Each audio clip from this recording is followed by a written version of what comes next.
Okay, so this video is about how I repurposed my grandmother's china.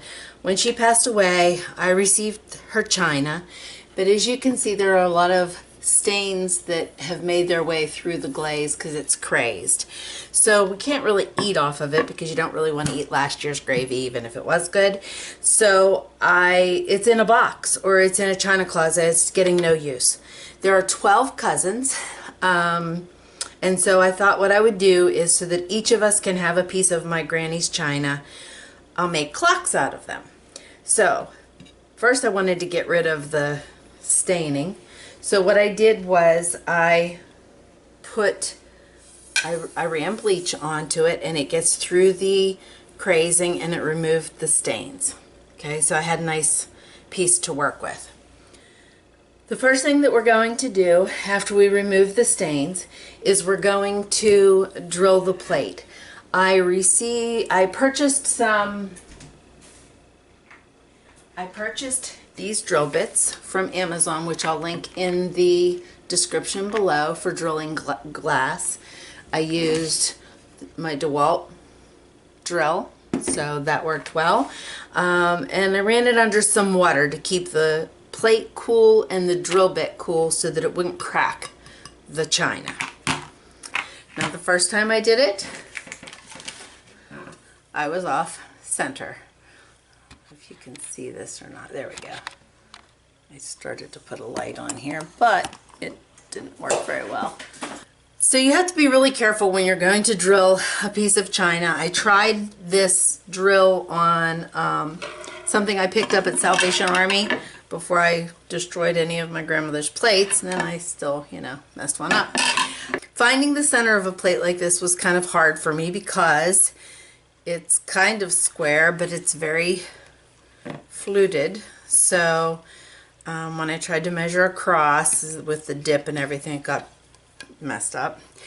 Then I took the lid of an oatmeal container, and so we'll get started. Okay, first of all, I bleached the plate so that I had made sure that it would come nice and clean, and I didn't have anything on the plate that I didn't want to work with. Then I needed to mark the center. The only clear lid I had was the one from a generic container of oatmeal, which I buy Quaker Oats for us, but the chickens can have generic, so it says chickens only. Placed it over this circle and pressed down to leave my mark. And there's my mark. It doesn't look centered to me now, but okay, so it's very easy to be off center. Alright, let's try this again. Center, press. Okay, hang on a second. Let's just wash that off. Let's try it again.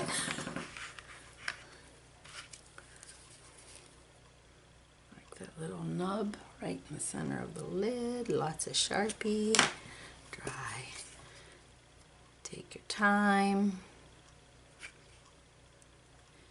Press. Alright, I'm happier with that one. Take your time, because once you drill through the plate, you get this. I don't know what we're going to do with that. Alright, so now we're going to move to the sink, and I'm going to use one of those little net baskets that fits into your the bottom of your sink to keep the chips from falling down into the drain. And we'll drill this underwater so that it cools the bit and doesn't let the glass overheat and break. Okay, so my plate's in the sink. I've got the water running. I have my drill. I'm going to go for that same spot. Try to turn the drill so I don't run into the sink, which will make it off center or come through crooked. Nice and straight. And begin to drill. Oop. Okay. Now begin. That's backwards. There we go. Apply a light bit of pressure. You don't want to break your plate, but it's not going to drill through all by itself without any assistance.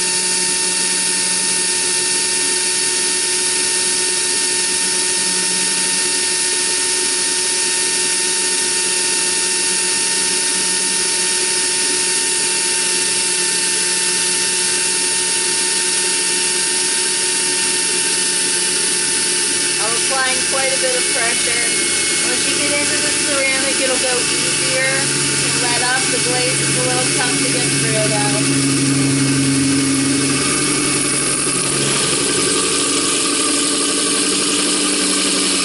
Now I'm applying pretty much no pressure.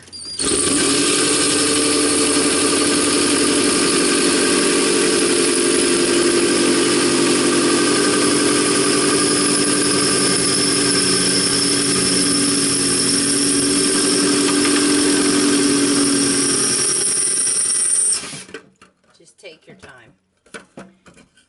And now I gotta get it back out. There, nice and gently. Stuff falls in the sink. We look at the other side. If you want to clean it up, it has some rough edges, you can do that here. Okay.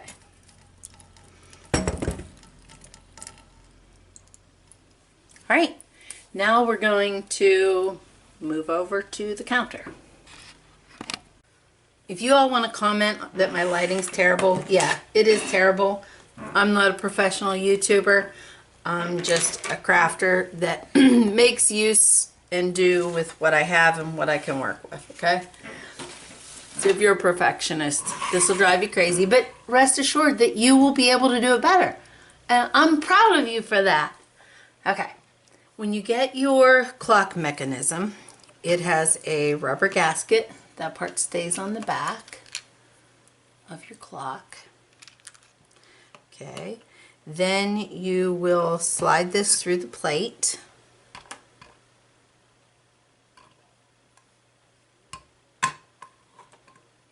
Okay, and you will attach this little brass washer.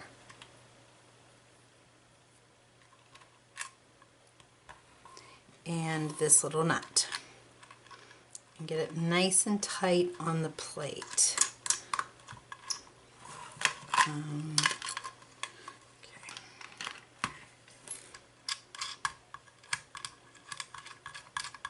Then you're going to put your hour hand on first. Put it at the 12 o'clock position.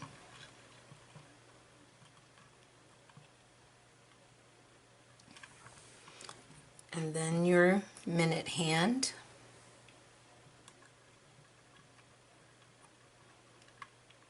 So I'm going to slide that over there. You have to be careful, these will bend very easily, and you want to make sure that it's going to clear the plate. So if you need to take it off and just kind of lift it a little, that'd be great. This tiny little nut I lost on the first time I tried this and then found it under the stove. So this little guy is tricky to get on.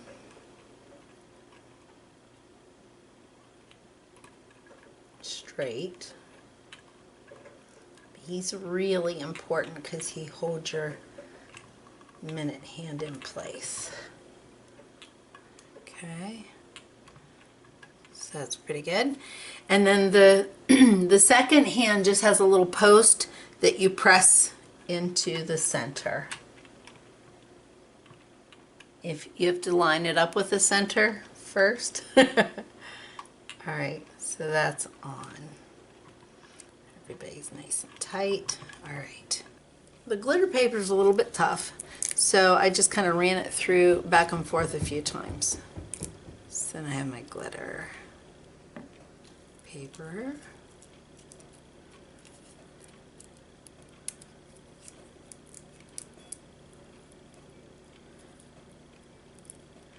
You could also do this with your Cameo, which is a little bit more reliable. It's almost like the glitter paper wants to come off of itself.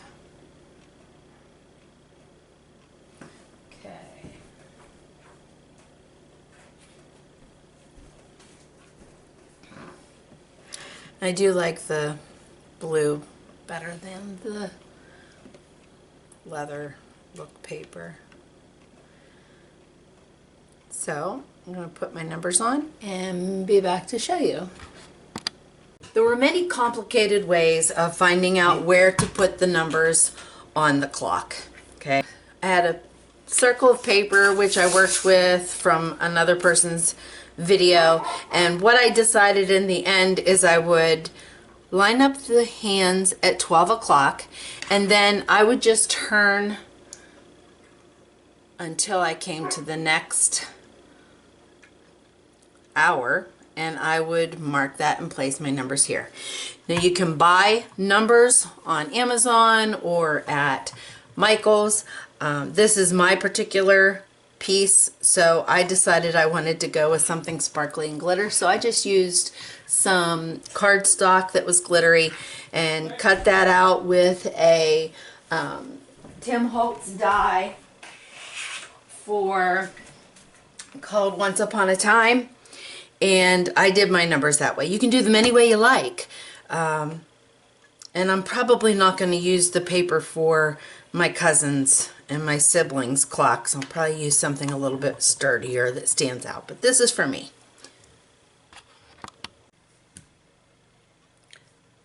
Finished project, cost less than $20. I can enjoy seeing a piece of my grandmother's china every single day instead of it sitting in a box. It's a wonderful gift because it's heirloom quality and meaningful. You don't have to use china. If you wanted to make a clock that matches your regular dishes, you can buy an individual plate. I've seen people making them from Pioneer Woman plates so that it matches the rest of their kitchen service. But I really am glad that you stopped by, and I hope you enjoyed it and learned something and aren't afraid to drill into glass plates. Have a great day. Come back again.